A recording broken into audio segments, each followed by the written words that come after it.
Hi, welcome to Merchant Navy Mocks. We have an active Instagram channel from where we have diverted on YouTube to clear the doubts and questions of all the people who have contacted me, messaged me. So finally, I have started my YouTube channel here, and I'll first start with what is Merchant Navy. I'll go in Hindi first, and then I'll go in English, a pure English video. But first of all, I'll cater for the people who are speaking Hindi and then who are knowing Hindi also. तो हम पहले video बनाएंगे हिंदी में और फिर एक same video बनाएंगे English में भी. Okay, so the people from South India who doesn't know Hindi or cannot understand Hindi, I'll make a separate video for you also. But as of now, I'm making this video in Hindi, but I'll be putting English version also. Yeah. So let's start. पहली बात हम लोग discuss करेंगे कि merchant navy होती क्या है. ठीक है, बहुत सारी पब्लिक को ये क्लियर नहीं है, ये क्लैरिटी ही नहीं है कि मर्चेंट नेवी चीज़ क्या है. ठीक है, तो मर्चेंट नेवी एक प्राइवेट जॉब है, पब्लिक या गवर्नमेंट जॉब नहीं है. This is not a government job. Okay, this is not a government job. This is totally a private job. Private job का मतलब कि अभी इसकी प्लेसमेंट्स होती हैं, जैसे दूसरी कंपनीज में प्लेसमेंट्स होती है ना, ऐसे ही इसका प्लेसमेंट होता है. ठीक है, मतलब कॉलेज के थ्रू इसका प्लेसमेंट होता है.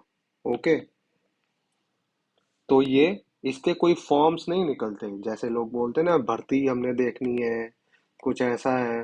हाँ, तो वैसा कुछ नहीं है इसका. ठीक है, ये कुछ नहीं आता, ये फॉर्म्स कुछ नहीं होते. तो कोई अगर आपको बोल रहा है कि मर्चेंट नेवी के फॉर्म कब निकलेंगे, तो ये पूछना ही गलत है. मर्चेंट नेवी के फॉर्म निकलते ही नहीं है. मर्चेंट नेवी जैसे आप 11th 12th की एडमिशन लेते हो, तो एडमिशन के टाइम कुछ फॉर्म निकलते हैं? नहीं निकलते. आप जाते हो वहां पे और एडमिशन लेते हो. हाँ, और इसमें ये बात क्लियर हो गई कि फॉर्म नहीं निकलते, ना ही कोई नोटिफिकेशन आता है. आपको खुद प्रिपेयर करना होता है, कॉलेज में एडमिशन लेना होता है. कॉलेज में एडमिशन होने के बाद आपका वहां से प्लेसमेंट होता है. ठीक है, और वो अलग अलग कोर्सेज होते हैं. ठीक है, विदाउट कोर्स आप मर्चेंट नेवी ज्वाइन ही नहीं कर सकते. ठीक है, मोस्टली मर्चेंट नेवी में क्या, अब मर्चेंट नेवी होती क्या है. ठीक है, मर्चेंट नेवी होती क्या है. ठीक है, इसमें आप बंदूक गन के साथ कुछ लेना देना नहीं है, इनके साथ आपका कुछ लेना देना नहीं है. ठीक है, ये क्या करते हो, आप क्या करते हो कि आप गुड्स क्या होती हैं, चीजें. ठीक है, कुछ भी चीजें, जैसे ऑयल ले लो.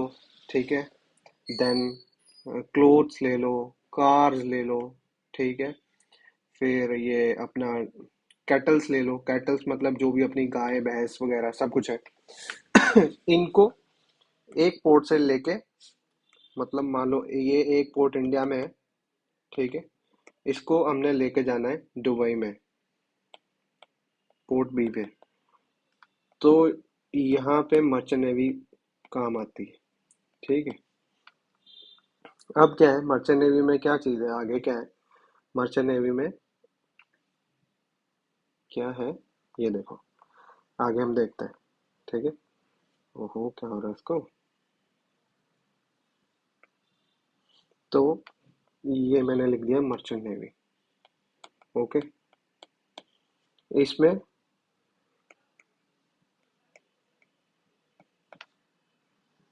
एक डिपार्टमेंट है डेक डिपार्टमेंट. ओके, ये डिपार्टमेंट है गैली डिपार्टमेंट. ओके, ये है इंजन डिपार्टमेंट. मेजर मेजर यही डिपार्टमेंट्स हैं. ओके, अब इसमें भी ऑफिसर्स हैं और रेटिंग्स हैं. रेटिंग्स मतलब हेल्पर्स. ठीक है, गैली में एक मेसमैन रहेगा और एक चीफ कुक. ठीक है, ऐसे इंजन डिपार्टमेंट में ऑफिसर्स और रेटिंग्स. ठीक है, इतना समझ में आया. आगे चलते हैं. तो आप कहाँ कहाँ पे ज्वाइन कर सकते हो, एक तो ये हो गया, ठीक है, एक तो ये हो गया ऑफिसर वाली लाइन, ठीक है, ये ऑफिसर वाली लाइन, ठीक है, ये ऑफिसर लाइन वाली। दूसरी कहाँ पे है, ठीक है, ये रेटिंग्स वाली लाइन, ठीक है, ये रेटिंग्स वाली लाइन, और ये खाना बनाने वाली लाइन, ठीक है। ये कौन सी है, ये खाना बनाने वाली लाइन है, मैस मैन ज्वाइन करोगे, ठीक है, और चीफ कुक।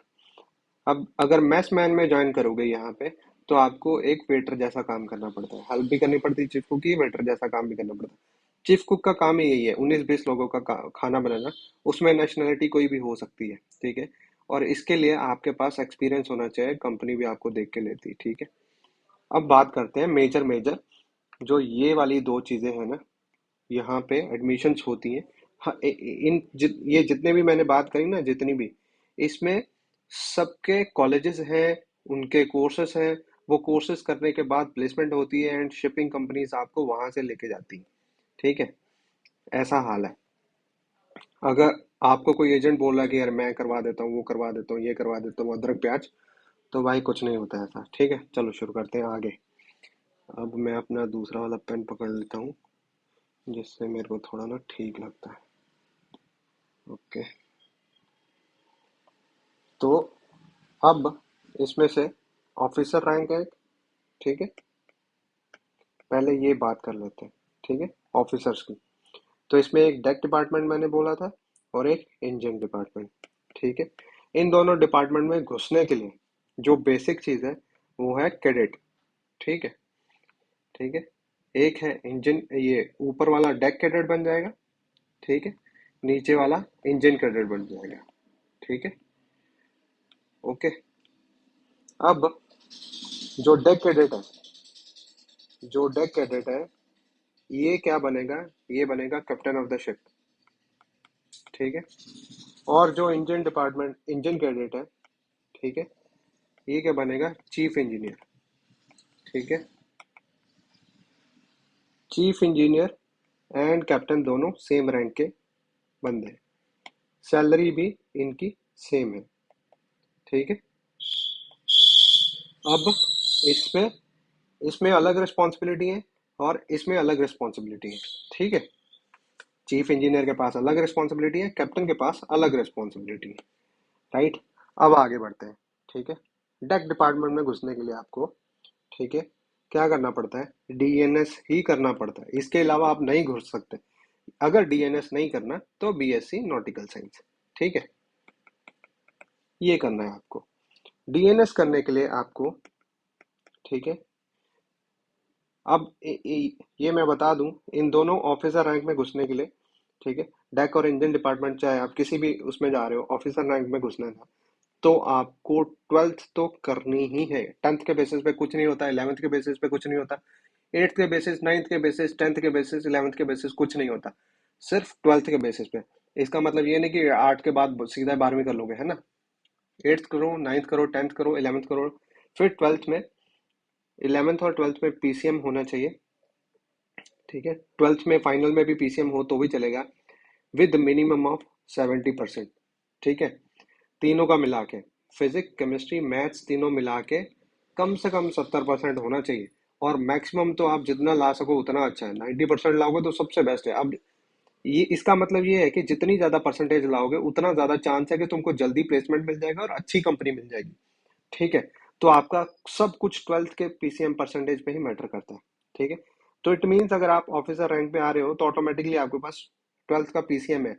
अगर आप कॉमर्स बायो केमिस्ट्री दूसरे हो, बायो वाले कॉमर्स और आर्ट्स वाले हो ना, तो आप मर्चेंट नेवी ऑफिसर लाइन में ज्वाइन ही नहीं कर सकते, आप चाहे कुछ भी कर लो, ठीक है। अब मैं आपको बताता हूँ आगे कैसे बढ़ना है। डीएनएस करने के लिए आपको 12th पीसीएम तो है ही, ठीक है, 12th का पीसीएम तो है ही आपके पास। मान लो आपके पास 80% है, ठीक है, अच्छे खासे चांसेस बन जाते हैं कि कंपनी आपको अच्छे से लेगी, है ना। मतलब अच्छे से लेगी इन द सेंस कि आपको हायर कर सकती है, स्पॉन्सरशिप दे सकती है। हाँ, इसमें स्पॉन्सरशिप वर्ड क्यों आता है, डीएनएस में क्या क्या रिक्वायरमेंट है, 12th का पीसीएम, फिर स्पॉन्सरशिप लेटर,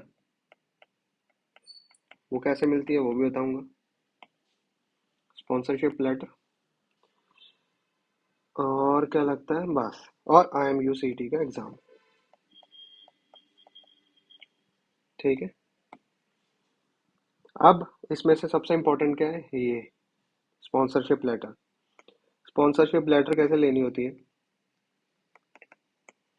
आप इन कंपनीज की वेबसाइट पे विजिट करते रहो, सिनर्जी, MSC, फ्लीट, ठीक है, BW, Tom, TK, okay, MOL, okay, then Scorpio, okay, ये हो गया। ये सारी कंपनीज की वेबसाइट पे विजिट करते रहो, ठीक है, इनके स्पॉन्सरशिप रजिस्ट्रेशन करो, ठीक है, इनके स्पॉन्सरशिप रजिस्ट्रेशन करो। और ये कभी भी आ सकते हैं, ये कंपनीज के जो स्पॉन्सरशिप फॉर्म्स हैं वो कभी भी आ सकते हैं, मार्च में आ सकते हैं, अप्रैल में आ सकते हैं, मई में आ सकते हैं, जून में आते हैं, कुछ जुलाई में भी आते हैं, ठीक है, कुछ अगस्त में भी आ जाते हैं। उनकी मर्जी भाई, कंपनी को जब रिक्वायरमेंट है कंपनी तभी वो रजिस्ट्रेशन फॉर्म्स ऑनलाइन करेगा अपनी वेबसाइट पे। मान लो अब एक कंपनी है XYZ, ठीक है, इसका जो मैनेजमेंट है वो चाहता है कि बच्चे जो है 12th का रिजल्ट आ जाना चाहिए, ठीक है, और IMUCT का एग्जाम हो जाना चाहिए, फिर हम अपने फॉर्म निकालेंगे, ठीक है, ठीक है, सो दैट जब हम जब हम फॉर्म लाइव करें तो उसमें हम फॉर्म में ये मैंडेटरी कर दें कि आपको 12th का PCM परसेंटेज डालना ही है, ठीक है, और IMUCT का रैंक डालना ही है, ठीक है। तो ये फॉर्म फिल करने से इस कंपनी का क्या होगा, ये कंपनी को शुरू में पता लग जाएगा, रजिस्ट्रेशन जैसे आएंगे ना, जैसे आप लोग रजिस्ट्रेशन करोगे तो उनको मान लो कि PCM और IMUCT दोनों का रैंक मिला के, अगर मान लो किसी बच्चे के 90% मैच में है और IMUCT का रैंक 100 है, ठीक है, तो वो ये बच्चा सिलेक्ट करेंगे ना। और दूसरा मान लो एक 75% है और उसका रैंक है मान लो 25,000, तो ये बच्चा पीछे रह जाएगा ना, तो इसको वो छोड़ देंगे यहीं पे। दिस इज द रीजन मैं आपको बोलता हूँ कि 12th का PCM परसेंटेज बहुत मैटर करता है। और मेरी आज तक जो भी तरक्की हुई ना 12th के PCM परसेंटेज से हुई, ठीक है, मेरा इतना परसेंटेज था 12th का PCM, ओके, तो मैं जहाँ पे भी मेरी प्लेसमेंट, मतलब मैं तो पहली कंपनी आई कॉलेज में पहले में ही हो गया, ठीक है। अब मेरा सीन अलग था, मैं कुछ और कर रहा था, मैं बीटेक मरीन इंजीनियरिंग कर रहा था, ठीक है, मैं कुछ और कर रहा था, मेरी कहानी टोटली अलग है, किसी दिन बताऊंगा मेरी कहानी क्या है, ठीक है। अब ये आ गया, फॉर्म आ गया। हाँ, मैं कहाँ बता रहा, हाँ ये क्लियर हो गया, ये डाउट हमारा क्लियर हो गया, ठीक है, कि ये कभी भी आ सकता है। तो आपको स्पॉन्सरशिप्स के लिए उनकी वेबसाइट रेगुलर विजिट करते रहना, और वहाँ पे आपको उनका फीस जो भी 500, 1000, जो भी वो फीस रखते हैं, 1200, 2000, जो भी रखते हैं ना, वो आपको पे करके पहले तो स्पॉन्सरशिप का जो ऑनलाइन टेस्ट होगा, वो क्या हो गया इनको, ऑनलाइन जो टेस्ट है वो वो देना है। अगर इसमें से ये क्लियर होते हो तो आगे आता है स्पॉन्सरशिप का इंटरव्यूज, ठीक है, जो कि अभी मेरे पास चल भी रही हैं इंटरव्यूज, ठीक है। अगर आपने ये क्लियर कर दिया, ये दोनों, ये और ये क्लियर कर दिया, तो कंपनी में आपकी प्लेसमेंट हो गई, मतलब आपकी जॉब लग गई, ओके। पर अभी आप जॉब पे जा नहीं सकते हो, ये जिस आपको कंपनी ने, जैसे ये क्लियर करोगे तो कंपनी आपको एक लेटर दे देगी। फिर उसके बाद अगर आपने ये लेटर अप्रैल या मई में ले ली, वेट करो, IMUCT का एग्ज़ाम दो जून में, जैसे कि जून अभी 2024 का जो एग्ज़ाम है वो जून में हो रहा है, ठीक है, इसका वेट करो। जब आपका स्पॉन्सर IMUCT हो जाएगा, उसका रैंक लेके, और IMU ये क्या बोलते हैं, स्पॉन्सरशिप लेटर प्लस IMUCT का रैंक लेके किसी भी DG अप्रूव्ड कॉलेज के पास चले जाओ। DG मतलब डायरेक्टर जनरल ऑफ शिपिंग से अप्रूव्ड कॉलेज होते हैं, ठीक है, इनके पास चले जाओ और इनको दिखाओ कि भाई मेरे पास ये है, मुझे चाहिए, एडमिशन चाहिए, तो वो दे देंगे, ठीक है। और इनके प्रोसेसेस ऑनलाइन भी होते हैं, काउंसलिंग भी होती है, जैसे नॉर्मल काउंसलिंग होती है ना, वैसे काउंसलिंग भी होती है, आपको घर बैठे बैठे उनके वेबसाइट पे आपको डालना है, ठीक है, आईएमयू ही काउंसलिंग कंडक्ट करता है शायद। ठीक है, मैंने करी नहीं क्योंकि मेरे टाइम पे आईएमयू था ही नहीं। ओके। और ये हो गया। उसमें आपने डालना होता है कि आपको कौन सा कॉलेज चाहिए कौन सा नहीं चाहिए। सबसे बेस्ट कॉलेज कौन कौन से हैं? जैसे तोलानी हो गया, तोलानी सबसे बेस्ट है। ठीक है। देन उसके बाद आईएमयू कोलकाता आता है। ठीक है। फिर आप बाकी सारे कॉलेजेस में भी जा सकते हो। एंग्लो हो गया। ठीक है। सेवन आइलैंड हो गया, सेवन आइलैंड। देन HIMT हो गया। ठीक है। आईएमयू मुंबई का कैंपस। ठीक है। फिर एमएट में पता नहीं प्लेसमेंट कैसी है, वो हो गया। मैनेट हो गया। नहीं, मैनेट डीएनएस नहीं करवाता है। मैनेट डीएनएस नहीं करवाता है। ठीक है। तो ऐसे डीएनएस के कॉलेज ढूंढ लो। अब तो आपके पास स्पॉन्सरशिप लेटर है, और प्लस आपके पास वो है, क्या बोलते हैं, एमयूसीडी का रैंक भी है। किसी भी कॉलेज के पास चले जाओ, वो आपको एडमिशन दे देगा, क्योंकि आपके पास क्या है, सब कुछ है जो एक डीएनएस के लिए चाहिए। ट्वेल्थ का पीसीएम परसेंटेज भी आ गया। ठीक है। फिर IMUCT भी आ गया।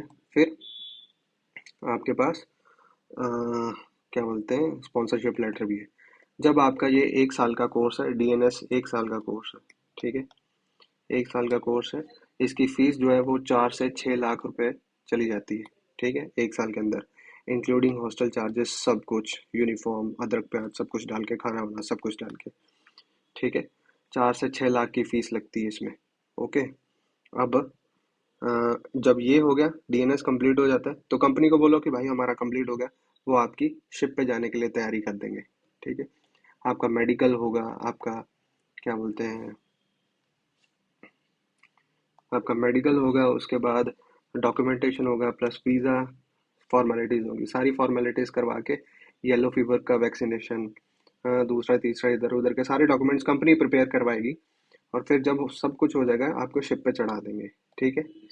अब ये है थ्रू डीएनएस। ठीक है।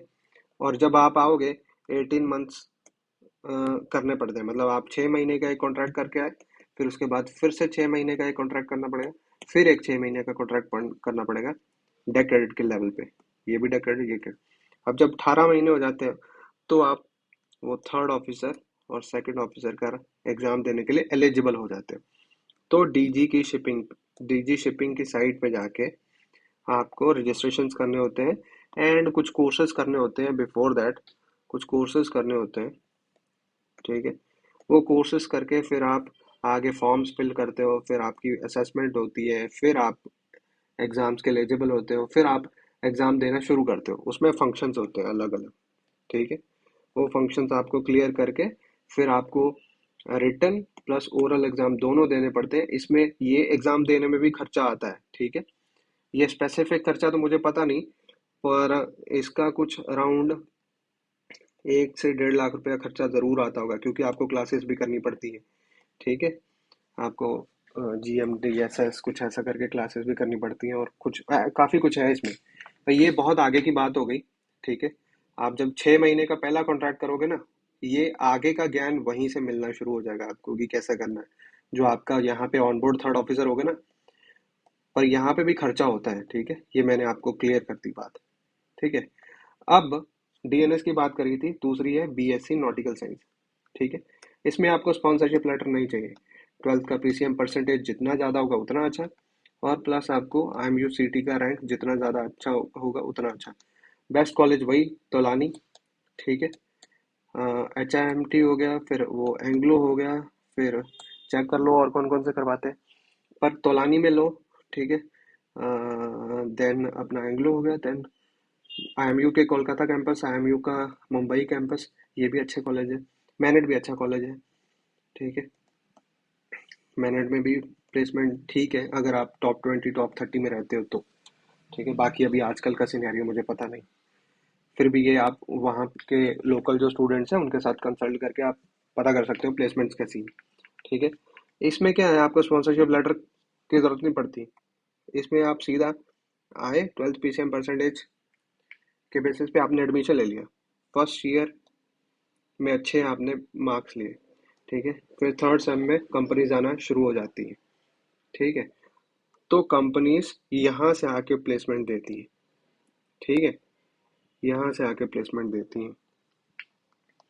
अब जो बच्चे डीएनएस करते समय जिनकी स्पॉन्सरशिप लेटर वहां पे नहीं मिली, वो क्या कर सकते हैं, वो बीएससी में एडमिशन ले लो। ठीक है, बीएससी में एडमिशन ले लो किसी अच्छे कॉलेज में जहाँ पे प्लेसमेंट अच्छा हो। फिर वहां पे आगे पढ़ाई स्टार्ट करो और अपना करियर स्टार्ट करो अगर आपको कैप्टन ही बनना है। ठीक है, और इस फील्ड में भी पढ़ाई है। ठीक है, अभी आगे चलते हैं। डीएनएस वाला काम हो गया। मैं क्या बोल रहा था, एचएमटी एंग्लो वगैरह हो गया, बीएससी। हाँ, कंपनीज यहाँ पे आके आपको थर्ड सेम से प्लेसमेंट देना शुरू कर देते हैं। और यहाँ पे भी आपकी सप्ली नहीं आनी चाहिए।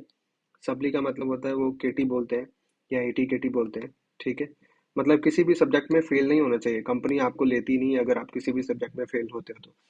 और अगर आपने 11th और 12th में सीरियसली फिजिक्स केमिस्ट्री मैथ्स नहीं पढ़ा है ना, तो आप आगे आके पढ़ाई पढ़ाई आपको बहुत दुखने वाली है।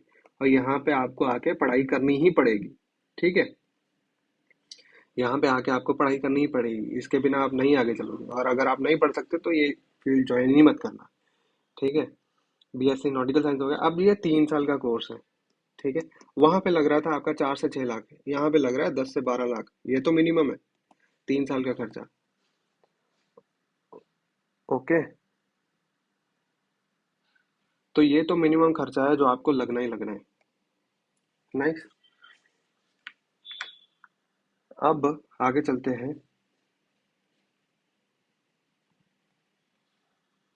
कौन है ये भाई? चलो आगे चलते हैं। हम्म, हाँ, 3 साल का मिनिमम लगना है, 10 से 12 लाख रुपए। अब वहां पे आप लग रहा था 1 साल। ठीक है, यहाँ पे लग रहा है 3 साल।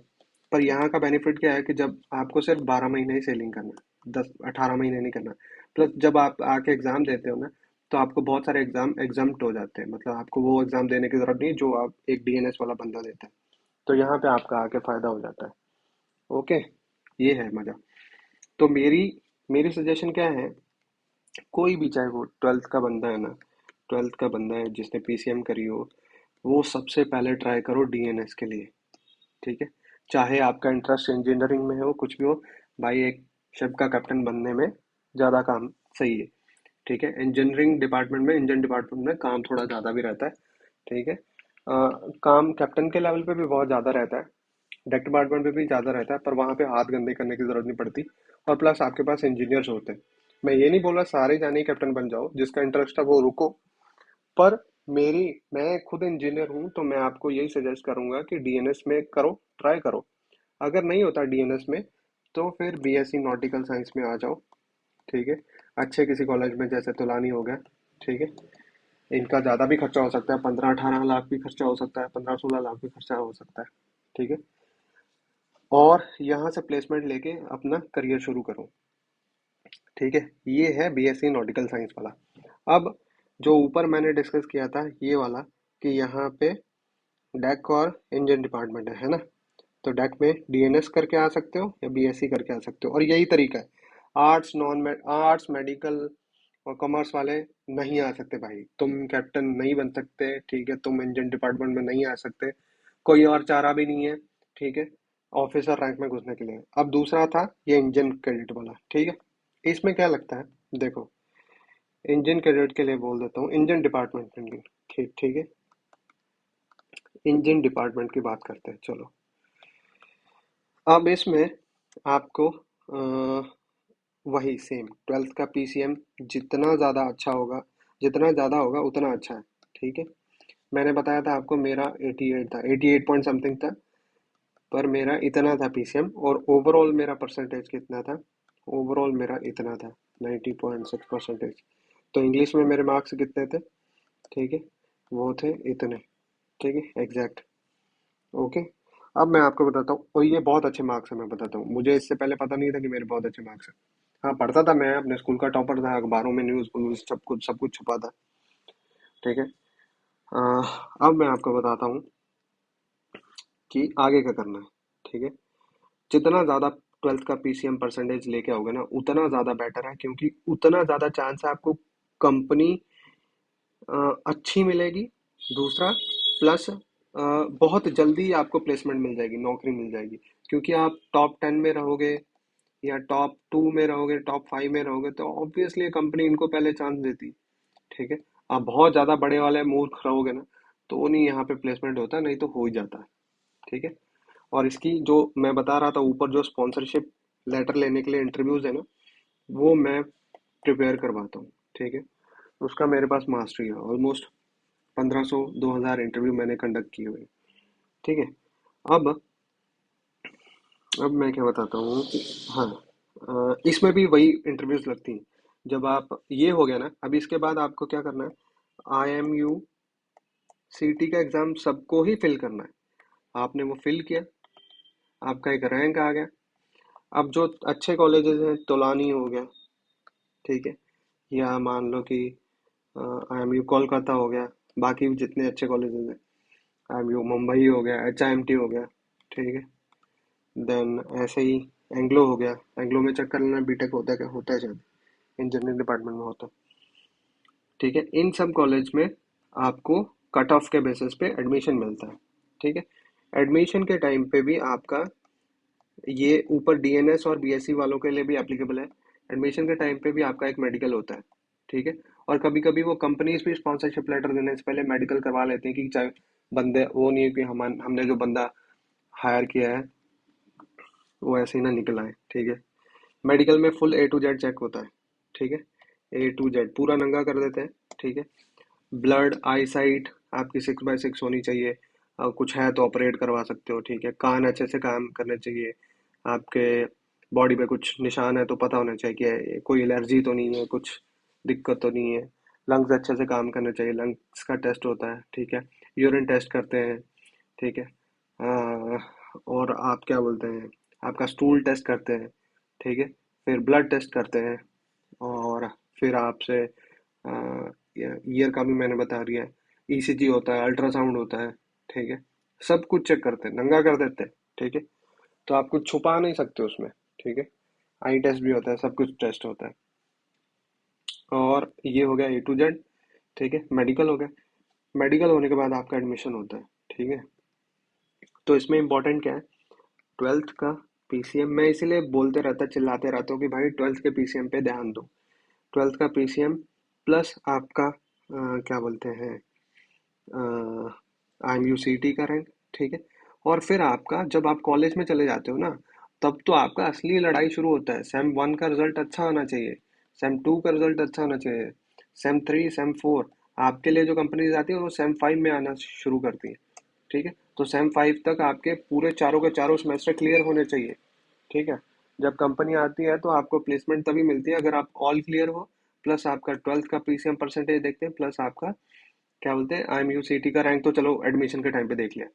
तो ये ट्वेल्थ का PCM परसेंटेज और ऑल क्लियर, और उसमें भी कितने ज़्यादा मैक्सिमम मार्क्स हैं आपके यहाँ तक, एवरेज मार्क्स कितना है आपका, तो कॉलेज में रैंक कितना है, और रैंक, कॉलेज का रैंक प्लस ट्वेल्थ के परसेंटेज के बेसिस पे कंपनीज अपना क्राइटेरिया देती है। तो वहाँ पे कंपनी आपका आके ये करती है, क्या बोलते हैं, इंटरव्यूज करती है। और वही इंटरव्यूज हम प्रिपेयर करवाते हैं। ठीक है। मैं वो प्रिपेयर करता हूँ, मैं खुद प्रिपेयर प्रिपेयर करवाता हूँ ये इंटरव्यू। तो ये आप कभी भी हमारे साथ ज्वाइन कर सकते हो। ठीक है। नॉमिनल सा मैंने इसका फीस रख रखा है, और इसका मेरे पास पूरा मास्टरी है। ठीक है। नेक्स्ट ईयर हम लोग अपना ये पूरा बैच स्टार्ट करेंगे, प्रेपरेशन से लेके सब कुछ। ओके। अब आगे बढ़ते हैं कि इसको ये था बीटेक मरीन इंजीनियरिंग का। ठीक है। B Tech marine engineering. ठीक है। ओके। अब जिन्होंने 10th के बाद डिप्लोमा किया हुआ है, ओके, मैकेनिकल इंजीनियरिंग का, ठीक है, तो वो क्या कर सकते हैं, वो बीटेक मरीन इंजीनियरिंग में लेटरल एंट्री ले सकते हैं। ठीक है। Same colleges, Tolani, MANET, HIMT। ठीक है। इनमें आपकी सीधी सेकंड ईयर में एडमिशन होती है। प्रोसेस वही है, IMU CT आपके पास होना चाहिए। ठीक है। ये चेक करना पड़ेगा कि ये आपको अलाउ करते हैं एडमिशन ये करने के लिए या नहीं, पर आपका सेकंड ईयर में सीधा एडमिशन होता है। आपका शायद डिप्लोमा देख के ही आपको सेकंड ईयर में एडमिशन हो जाता है। तो इसमें आपको पहले कॉलेज को कांटेक्ट करना है, जैसे तोलानी है, मैनेट है, HIMT है, ये मैनेट के ये स्पेलिंग है MANET। इनके एडमिशन सेल से कांटेक्ट करो कि आपको क्या क्या चीज़ें रिक्वायर्ड है। ठीक है। और एडमिशन जो होती है वो जून जुलाई में होती है। ठीक है। तो इससे पहले पहले इनके साथ कनेक्ट कर लो, मतलब मार्च या अप्रैल के महीने में कनेक्ट करना अच्छा रहता है। ओके। कनेक्ट करके आप सेकंड ईयर में सीधा बीटेक मरीन इंजीनियरिंग, जो यहाँ पे फर्स्ट ईयर में बीटेक मरीन इंजीनियरिंग में आए और उन्होंने वो जब वो सेकंड इंजीनियर में सेकंड क्या बोलते हैं ईयर में जाएंगे, आप उन्हीं के साथ पढ़ाई करोगे आगे। ठीक है। तो थर्ड ईयर में जब आप जाओगे तब आपके लिए भी वहाँ पे कंपनीज आना शुरू हो जाएंगी। दूसरा कौन है? 12th PCM है, प्लस उन्होंने बीटेक मैकेनिकल इंजीनियरिंग करा हुआ है। ये कैसे मर्चेंट नेवी में आ सकते हैं? ठीक है। इसके लिए आपको चाहिए GME करना है, ग्रेजुएट मरीन इंजीनियरिंग। ठीक है, ग्रेजुएट मरीन इंजीनियर किया तो आपने मैकेनिकल इंजीनियरिंग इंजीनियरिंग का बीटेक था, पर अभी आप एक साल का कोर्स करके आप ग्रेजुएट मरीन इंजीनियर बन जाते हो। ठीक है। तो ये सेवन, शायद सेवन आइलैंड का पता नहीं, समुद्रा में होता है। ठीक है। अम्म, समुद्रा में होता है, सेवन आइलैंड का चेक कर लो। ठीक है। ऐसे और भी चेक कर लो कॉलेजेस जिनके पास प्लेसमेंट अच्छी हो। ठीक है। तो GME करके इसमें भी आपका शायद 4 से 6 लाख रुपए का तो खर्चा आ ही जाता है। ठीक है। इस तरीके से आप फिर वो इंजन कैडेट ही बनोगे। ठीक है। इंजन कैडेट का 6 महीने का करने के बाद आपको आके MEO क्लास 4 का एग्जाम देना होता है DG शिपिंग की साइड पे। ठीक है। उससे पहले आपको मॉड्यूलर कोर्सेज करने पड़ते हैं। ठीक है। मॉड्यूलर कोर्सेज करने पड़ते हैं, वो कोर्सेज भी आसपास आपका 25,000 रुपये तो वहाँ जाते हैं आके। ठीक है। तो 60-70 हज़ार में आपका क्लास 4 पड़ जाता है आपको। ठीक है। ये क्लियर होते ही आप जूनियर इंजीनियर बनते हो। ठीक है। कंपनी आपको जूनियर इंजीनियर भेजती है। इसका एक कॉन्ट्रैक्ट करने के बाद फिर आप बनते हो फोर्थ इंजीनियर। ठीक है। यहाँ पे आपको आके सैलरी थोड़ी अच्छी मिलनी शुरू होती है, कुछ 2500 से 3500 US डॉलर्स पर मंथ। इससे पहले आप सिर्फ एक कैडेट बन के ही काम करते हो। यहाँ पे भी आपको जूनियर इंजीनियर में भी सैलरी कुछ $1,500 मिल जाती है। ठीक है। वो भी अच्छी कंपनीज की बात कर रहा हूँ मैं, बाकी कंपनीज का मुझे पता नहीं। ठीक है। क्लास 4 हो गया, इसके बाद आपको थर्ड इंजीनियर बनते हो, उसके बाद सेकंड इंजीनियर बनते हो। ठीक है। उसके बाद आप चीफ इंजीनियर बनते हो। ठीक है। ऐसे सब चलता रहता है। ठीक है। तो ये दो तरीके हैं जिससे आप क्या बोलते हो ऑफिसर रैंक में ज्वाइन कर सकते हो। ठीक है। ऑफिसर रैंक्स में। और आपको शुरू कैसे करना है? एक तो डेक कैडेट और दूसरा इंजन कैडेट। ठीक है। कोई मेरे से पूछ रहा था कि सीधा कैप्टन कैसे बने। सीधा कैप्टन नहीं बन सकते भाई तुम, कभी भी। तुम चाहे मोदी बन जाओ ना, तुम कैप्टन नहीं बन सकते। प्राइम मिनिस्टर जरूर बन सकते हो, कैप्टन नहीं बन सकते। एक जो जहाज का कैप्टन है ना, वो औकात से और पढ़ाई से बनता है। ठीक है। जहाज का ओनर बनना बहुत आसान है, जहाज का कैप्टन, जहाज का चीफ इंजीनियर, जहाज का AB या जहाज का कुछ भी OS है ना, वो औकात से बनता है या उसकी पढ़ाई से मेहनत से बनता है। ठीक है। तुम ये चीजें खरीद नहीं सकते। ओके। ये मैं मुंह पे कह रहा हूँ, कोई भी सामने आ जाए मैं उसके मुंह पे भी यही कहूंगा। ठीक है। तुम इसको खरीद नहीं सकते। ठीक है। तुम जहाज का ओनर बन सकते हो, पर जहाज का मास्टर, जहाज का चीफ इंजीनियर, जहाज का कोई भी बंदा ऐसे ही नहीं बन सकते। ओके। उसके लिए आपको पढ़ाई करनी पड़ती है, उसके लिए आपको सारी चीजें जाननी पड़ती है। ठीक है। ये हो गया। अब मैं बात करता हूँ कि जो हेल्पर होते हैं, ठीक है, रेटिंग्स की बात करते हैं। ठीक है। इसमें मैं आपको पहले काम बता दूं। इसमें आपको झाड़ू, पोछा, साफ सफाई, पेंटिंग, वॉच कीपिंग, ये सब करना पड़ता है। ठीक है। ये है GP रेटिंग की असलियत। और लड़कियों के लिए ये अच्छा नहीं है। अगर आपके बहुत मजबूरी है, घर में आपके पास कुछ नहीं है, हाँ, और आपके पास कोई ऑप्शन नहीं बचा है जिंदगी में, तो ये GP रेटिंग का कोर्स करो, वरना मत करो। वो भी किसी अच्छे कॉलेज से, जैसे TS रहमान हो गया, नूसी दुआ हो गया। ठीक है। तो यहाँ से करो। और ये भी फ्री में नहीं होता है, हाँ? इसका भी से कम 4 या 5 लाख लग जाता है। तो अगर आपको 2 से 4 5 लाख करना ही है, खर्चा करना ही है, तो डीएनएस करो ना। ठीक है। 10th के बाद 11th करो, 12th करो। ठीक है। और फिर डीएनएस करो अगर आपको इतना खर्चा करना ही है, वो भी किसी जेन्युइन कॉलेज से। है ना। जीपी रेटिंग करके आपको झाड़ू पोछा साफ सफाई करनी है, कि माँ बाप ने इसलिए पढ़ाया कि आप ये सारा काम करो। हाँ। और लड़कियों के लिए तो बिल्कुल सजेस्ट नहीं करता। चाहे आप लड़का हो चाहे कुछ भी लड़की हो, आप ट्राई करो डीएनएस के लिए। नहीं होता, go for B Sc nautical science. नहीं होता, go for B Tech marine engineering. नहीं होता, 10th के बाद डिप्लोमा लो, लेटरल एंट्री लो, फिर आ जाओ। नहीं होता, 10th के बाद बीटेक मैकेनिकल इंजीनियरिंग करो, उसके बाद जीएमई कर लो। अब इस सब में बहुत कंपटीशन है, बहुत कंपटीशन है।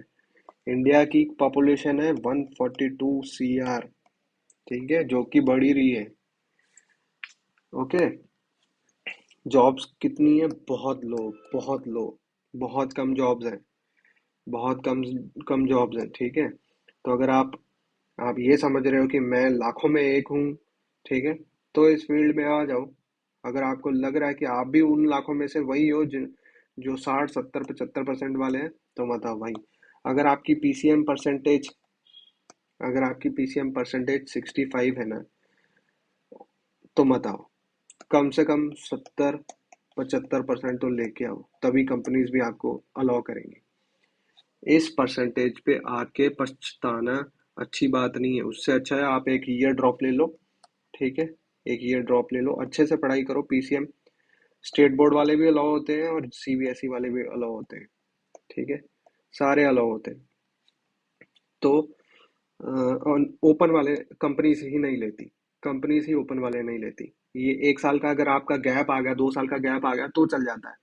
पर अगर आपका बहुत सारा गैप है, तो 3 साल 4 साल का गैप है, कंपनी पूछेगी भाई क्या कर रहे थे, बहन क्या कर रहे थे इतनी देर से। तो अगर आपके पास उसका आंसर नहीं है, तो मोस्ट कंपनीज लेती नहीं है। उनको फ्रेशर कैंडिडेट चाहिए जो 12th के बाद आके पढ़ाई कर सके। ठीक है। बहुत सारी कंपनी ने लिया नहीं है, और किसी किसी का हुआ भी है। मतलब उसका चाचा मामा था जो कंपनी का जानकार हो, और उन्होंने बोल के जैक वैक काम करवा दिया, तो ऐसा होता भी है। ठीक है। कंपनी सुन भी लेती है। अब अ, मैंने बता दिया कि ये जीपी रेटिंग मत करो। ठीक है। जीपी रेटिंग करना है। और जो ये सुन के ये मतलब उनके अंदर का कुछ खून खोलेगा, जाग जाएगा कि भाई तुम ये कर रहे हो और जीपी रेटिंग कहाँ से आएंगे, मैं बता देता हूँ। पनवेल। ठीक है।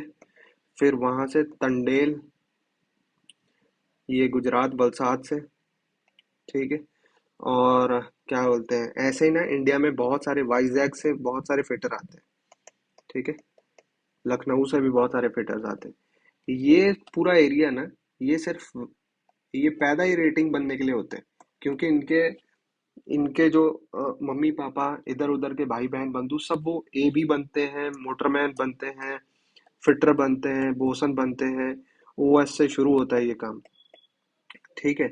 फिटर बनने के लिए तो 6G का वेल्डिंग सर्टिफिकेट भी चाहिए। ठीक है।